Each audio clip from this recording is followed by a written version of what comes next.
እናቴ ሆይ አንቺ ከሴቶች ተለይተሽ የተባረክሽ ነሽና እናቴ ድንግል ማርያም አንቺ አጥምቂኝ ባላት ነበረ።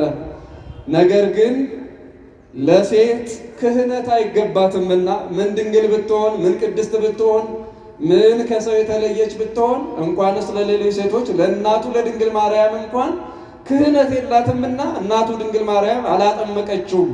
ሴቶች ከወለዷቸው መካከል እሱን የሚስተካከለው የሌለ ዮሐንስ መጥምቅ አጠመቀው እንጂ። በዚህም ክህነት ለሴቶች አይደለም ለወንዶች ብቻ እንደሆነ አስተማረን ይላል። ያው እንግዲህ የካቶሊክ ቤተክርስቲያን ዳር እያለ ያለበት አንግሊካን ሉተራን ቸርቾችም እየተከተሉት ያለው ነገር በዘመናችን ሁሉም ሰው ካህን ነው የሚለው ትምህርት ሊሆን እንደማይችል ዮሐንስ መጥምቅ ምስክራችን ነው።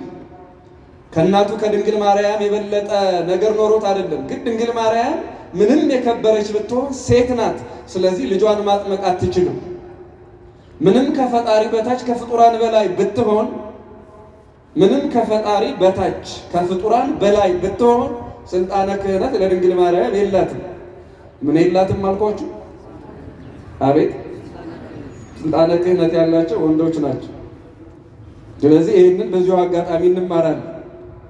ይሄ በመንፈስ ቅዱስ ገና ከእናቱ ማህፀን ጀምሮ የተቃኘ ዮሐንስ መጥምቅ ያው ብዙውን የማላነሳው ድግግሞሽ እንዳይበዛ ብዬ ነው። በዮሐንስ መጥምቅ ዙሪያ ያው ብዙ ትምህርቶች ይሰጣሉ ብዬ ስለማስብ በንግስ ሰዓት ማለት ነው። ታቦት እየዞረ መምህራን ያስተምራሉ። ታቦቱም ከቆመ በኋላ ያው ብዙ ትምህርት ይሰጣል። ምናልባት በዚያ ጉዳይ በዛ ተደጋገመ እንዳትሉ ብዬ ነው። ስለዚህ አለፍ እያልኩ ነው የማነሳው። በጣም የሚደንቀው ወብዙኃን ይትፌስሑ በልደቱ በመወለዱ ብዙዎች ደስ ይላቸዋል የሚለው ቃልም እንደዋዛ የሚታይ አይደለም። ይሄ ለእናት ለአባቱ በስተርጅና የመጣ ልጅ ኤልሳቤጥን ብቻ አይደለም የሚያስደስተው፣ ዘካርያስን ብቻ አይደለም የሚያስደስተው፣ ጎረቤት ብቻ አይደለም የሚያስደስተው፣ መጪውም ትውልድ የሚደሰትበት በመንፈስ ቅዱስ የተቃኘ የቤተ ክርስቲያን እንዚራ ነው ዮሐንስ መጥምቅ ማለት እና ብዙዎቹ ደስ ይላቸዋል። በዮሐንስ መጥምቅ ልደት የማይደሰት ካለ እሱ የሚጣላው ከዮሐንስ መጥምቅ ጋር አይደለም፣ ከመልአኩ ከቅዱስ ገብርኤል ጋር ጭምር ነው። መልአኩ ቅዱስ ገብርኤልን ብቻም አይደለም፣ መልአኩ ቅዱስ ገብርኤል ዘካርያስን እንዲያበስረው ከላከው ከእግዚአብሔርም ጋር ጭምር ነው። ቅዱስ ገብርኤል በል ያልተባለውን ሊናገር አይችልም። አድርግ ተናገር ያልተባለውን አይናገርም። ስለዚህ በመወለዱ ብዙዎቹ ደስ ይላቸዋል። ደስ ከሚለን ወገኖች መካከል ክርስቲያኖች መካከል ሆነ የዮሐንስ መጥምቅን ልደት በረከት ልንሳተፍ በሚያከብርበት ስፍራ ስለተገኘ አምላካችን እግዚአብሔር መጥምቁ ቅዱስ ዮሐንስን አማላጅና አባት አድርጎ ስለሰጠን ክብር ምስጋና ለስሙ ይሁንልን። እኛ ደስ ከሚላቸው ወገኖች ነን። የፍጡር ልደት አያስደስተንም ከሚሉት ወገን አይደለንም። የፍጡር ልደት አይጠቅመኝም ከሚሉት ወገን አይደለንም። ባይጠቅም ኖሮ ለብዙዎች ደስታ ሊሆን አይችልም። ደስታ የሆነው ብዙዎች በመወለዱ ደስ የሚላቸው አንዳንድ ልደቶች ዝም ብሎ ልደት ስላልሆኑ ነው። ዝም ብሎ ሰው መሆን አይደለም። ዝም ብሎ ተጸንሶ መወለድ አይደለም። አንዳንዱ ልደት ይለያል። በመንፈስ ቅዱስ የተቃኙ ልደቶች አሉ። ከነዚያ መካከል አንዱ ዮሐንስ መጥምቅ ነው እና ለብዙዎች ደስታ ይሆናል። ቀጥሎ ደግሞ ትምህርታችን ዋና ማዕከልም የሆነው ገና በእናቱ ማህፀን ሳለ መንፈስ ቅዱስ ይሞላበታል። እስኪ መንፈስ ቅዱስ ዮሐንስን ከሞላበት ገና በእናቱ ማህፀን ጀምሮ ካደረበት በኋላ ምን አደረገ የሚል ጥቂት ነገር እናንሳና ወደ መንፈስ ቅዱስ እንመለሳለን። ወደ ነገረ መንፈስ ቅዱስ የመጀመሪያው ሳይፈራ ተናጋሪ ሆነ፣ ሳይፈራ አስተማሪ ሆነ። በብዙ መንገድ ሊገለጥ ይችላል።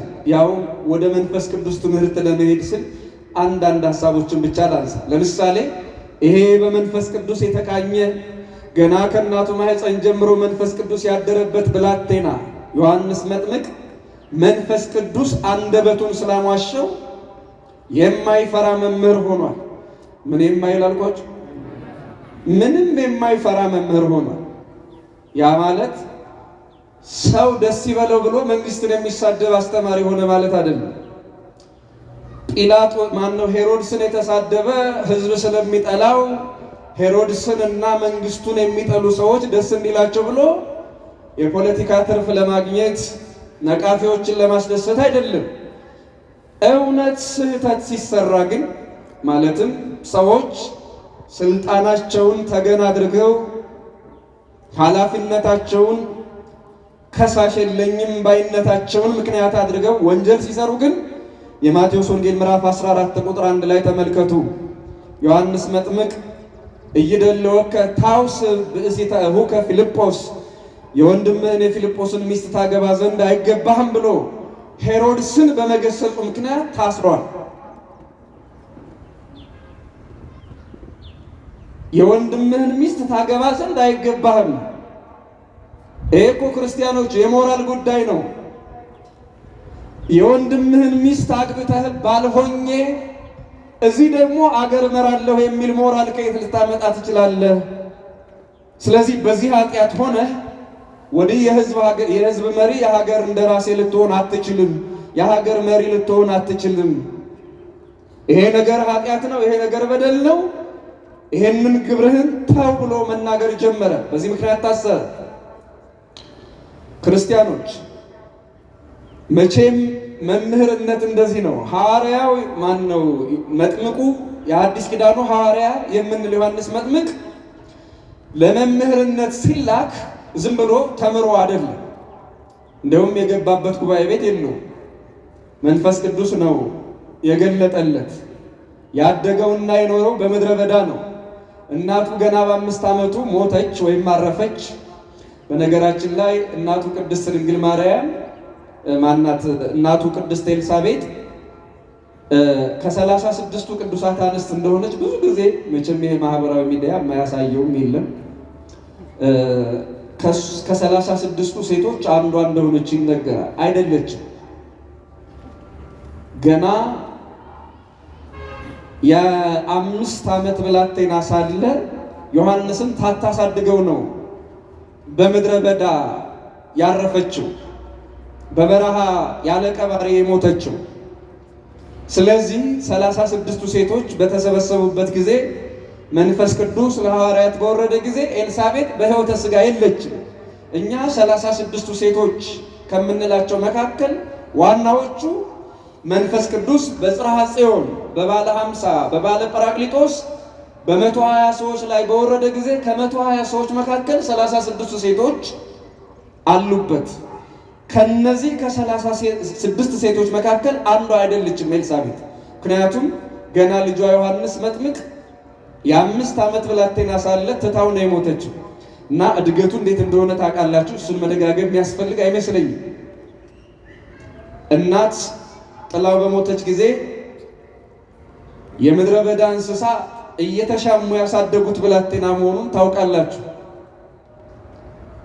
የሚያለብሰው ሲጠፋ የግመል ፀጉር ለብሶ ያደገ መናኝ መሆኑንም ታውቃላችሁ። ስለዚህ ይሄ በመንፈስ ቅዱስ አስተማሪነት፣ በመንፈስ ቅዱስ ገላጭነት፣ በመንፈስ ቅዱስ መምህርነት ወንጌል ተገልጦለት ማስተማር የጀመረ ስለሆነ ለእውነት እንጂ ለውሸት የሚኖር ሐዋርያ ወይም ደግሞ ነቢይ ወይም ካህን አይደለም። ለእውነት ብቻ ነው የሚኖረው። ዘመን የወለደውን ንጉሥ የወደደውን ብሎ ይህንን ብናገር ከፍ ብሎ አንገቴን ዝቅ ብሎ ባቴን ወይም እግሬን ይቆርጠኛል ብሎ የሚያስበው ወይም የሚፈራው ምንም ምድራዊ ነገር የለም። መንፈስ ቅዱስ ያደረባቸው ሰዎች መገለጫቸው ለእውነት ደፋሮች ናቸው። እና በጣም የሚገርመው ዮሐንስ መጥምቅ ስብከቱን የጀመረው በምድረ በዳ ነው። የማቴዎስ ወንጌል ምዕራፍ 3 ቁጥር 1 ጀምሮ እንደተጻፈው ዮሐንስ መጥምቅ ስብከቱን የጀመረው በምድረ በዳ በድሆች እንጨት እየቆረጡ ከሰል እያከሰሉ የሚሸጡ ከሰል አክሳዮችን፣ ውሃ ቀጂዎችን፣ እረኞችን በማስተማር ነው ትምህርቱን የጀመረው በምድረ በዳ። ደግሞ ትምህርቱን የጨረሰው ቤተ መንግስት ነው። የማቴዎስ ወንጌል ምዕራፍ 14 ላይ ቅድም የጠቀሰው ያው ለዝና ለጀብዱ ብሎ እንዳልሄደ በደንብ ተረዱ። ምናልባት ልዩነት እየፈጠረ አቃቂር እያወጣ የዘመናችን አቃቂረኛ ተናጋሪ ስለሆነ እንዳይመስላችሁ። እዚያ ሞራል ስለጠፋ አይመለከተኝም ወንጌል ወይም ደግሞ